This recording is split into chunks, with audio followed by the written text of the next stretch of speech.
And so I think today, what I want you to do is to recognize that I don't know about you, but I struggle so much. Well, I struggle so much with that. but let's think about that. I don't know. For me, it's easy to pick up that board of obedience here at Blue Ridge, even in Lynchburg.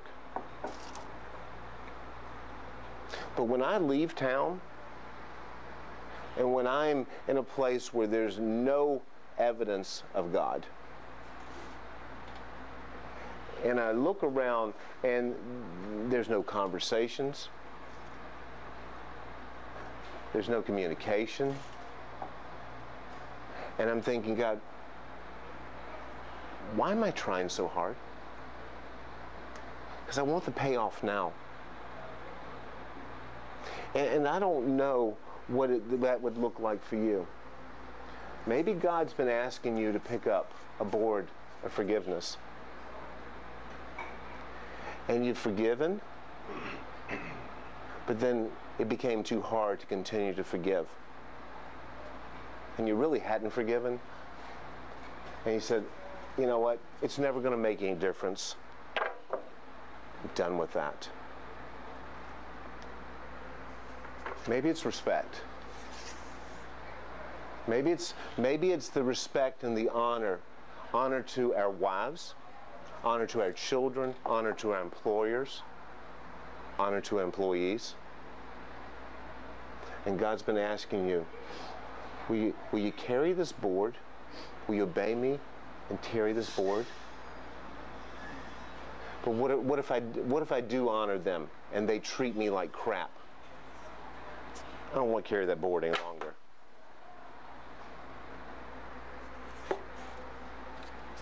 What about honesty? God's called us to build a different kind of life. And I struggle with that, being honest, telling the truth. It's always been, I'm a lawyer. What do you expect? I'm a habitual liar. But seriously, if you think about it, especially in my profession, I'm called to be different. And how do I do that?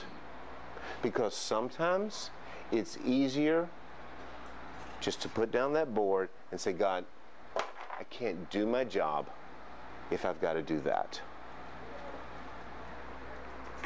What about purity? For some of us, it's that.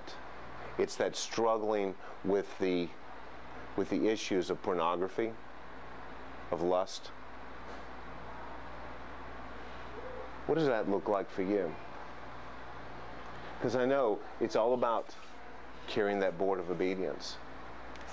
But I don't know about you. It's just hard. There are harder times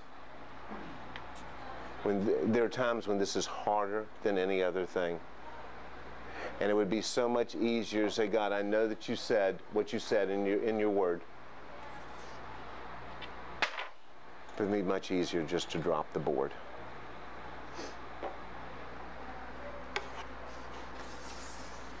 So my question is for you. What's written on your board? Have you started? You see, it was easy. I think it would be easy for us, be easy for all of us to pick up this board right here, and we start off and we're excited about everything. And it's fun in the beginning. We're going through something new. We have great expectations. God's going to do this if I do that. And then the payoff doesn't come. And then we start questioning, God, are you really saying that? Do you really mean what you're saying? And it's so much easier just to say, I can't do this any longer. Struggle with this. struggled this week with this. I know, as an attorney, I've got a certain job that I've got to do. I know I've got to be a certain way, but I've determined over the last 5 years there are certain things that I cannot do because they take me to a bad place. They bring back the old part of me so fast that I can quickly revert back to that. This week, I was confronted with a situation. I got the results I wanted, but what I did in the process and what I said in the process, after I came back and I reflected on that, I don't think God was pleased. So I know I've baited you all in. You want to know what I did. So, okay, I'm going to tell you. Yeah, it's my job to tell you. And to be honest with you, and this is going to sound crude. All right, so you ready? This is me. This is inside of me pushing away this board of obedience, saying, God, you're not going to take care of this. I'm going to take care of this myself. I was in the middle of a heated battle right outside of the courtroom. I was fighting for my client who had just gone bankrupt, who had a construction company, and is just struggling to get by and wanted to do the job, but the jerk, and I'll use that loosely, that was representing the big construction company that was against him, he sat there and he said derogatory comments to my client, and I had about all I could handle. And I stood up in his face.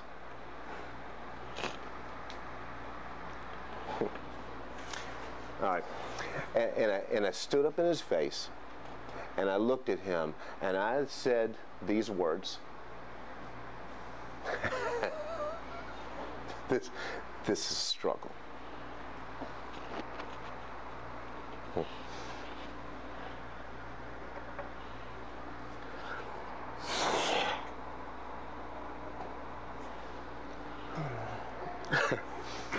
I looked at him and I said, you arrogant son of a bitch. And out of my mouth came those words. And I made my point.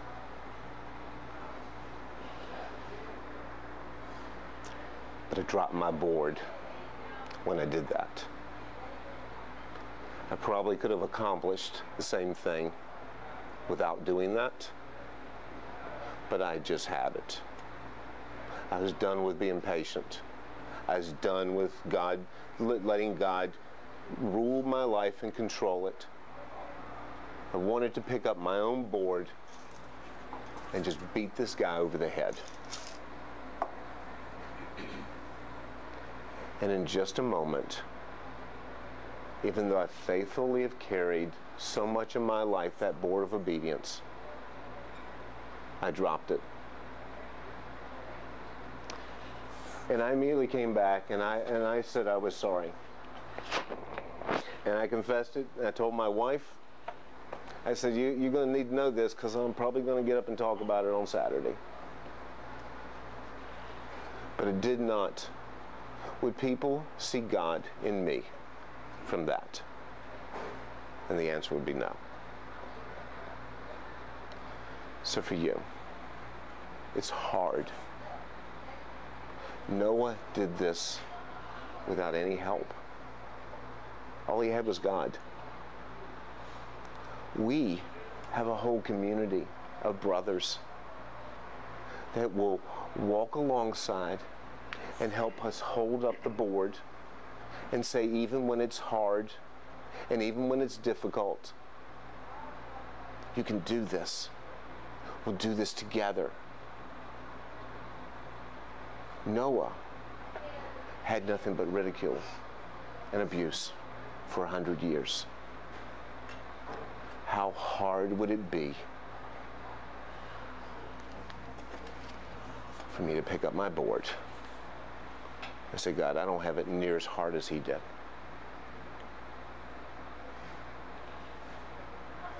what would that look like for you? So, the questions.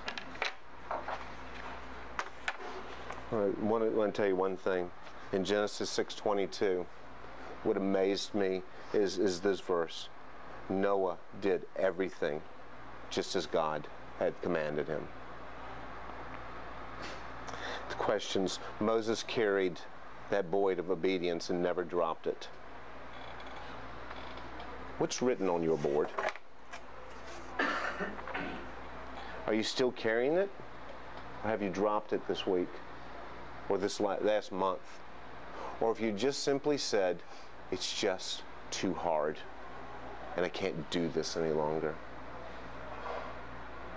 Second question, what steps can you take to start building something new this week?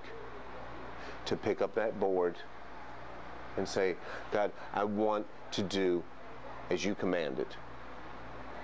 I want to be obedient and bring the guys at your table into the conversation and pray with each other about it. Okay? Ready? 1, 2, 3, go. In Hebrews 11, it says, by faith, Noah, when warned about things not yet seen, in holy fear, built an ark to save his family. You see, it was all about faith. How did Noah carry the board of obedience year after year for 100 years? It's by faith. Faith not in himself, but faith in the competency and the character of God. Knowing that in himself he could not have done it. Knowing that in himself he'd want to quit. Knowing in himself he didn't even have the ability to do this. But believing in a God and his character and his competency. Competent to prepare the plans, to do it just perfect. Character to show that God does always what he says he does. And on that, Noah kept his board and never dropped it. And as I prepare for this, and this has been a struggle, as I prepare for this, I think I've pinpointed the reason why I want to drop this board.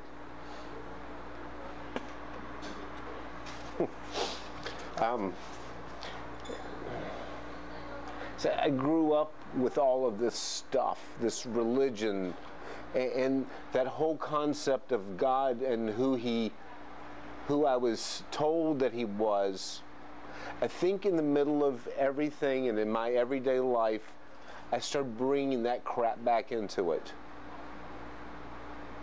Because I think Noah's just a man. He's no different than us. I think if he truly understood the character of God, if I truly understood the character of God, if I truly and fully embraced what Jesus had done on the cross, fully,